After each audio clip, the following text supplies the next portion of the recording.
כשאישה מגיעה למצב של מתיחת פנים, היא לוקחת אור זקן, גוזרת אותו, ותופרת את האור הזקן.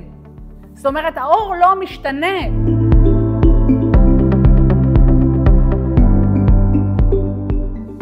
אחד הדברים המדהימים שאני שומעת מאישה, למה שאני אשלם פה כל כך הרבה כסף ואני הולכת לעשות מתיחת פנים? לכי. לכי. אז אני אגיד לכם משהו. כשאישה מגיעה למצב של מתיחת פנים, היא לוקחת אור זקן, גוזרת אותו, ותופרת את האור הזקן. זאת אומרת, האור לא משתנה, הנפילה משתנה, הנראות משתנה, אבל הזקנה נשארת זקנה. והקצב שבו היא תמשיך להזדקן יהיה בדיוק אותו דבר. ולכן לחשוב שניתוח למתיחת פנים זה הפתרון, אני הייתי נזהרת. אם תגיע אליי היום מישהי בת 80 ותבקש מהפך בפנים, אני אשלח אותה לניתוח. בואו, זה כבר... אבל כשמגיעה מישהי בת 55 ואומרת לי, ילגה, אני רוצה ניתוח, אני אומרת לה, שנייה לפני, למה? תצטרכי להמשיך אחר כך לעשות הזרקות? התשובה היא כן.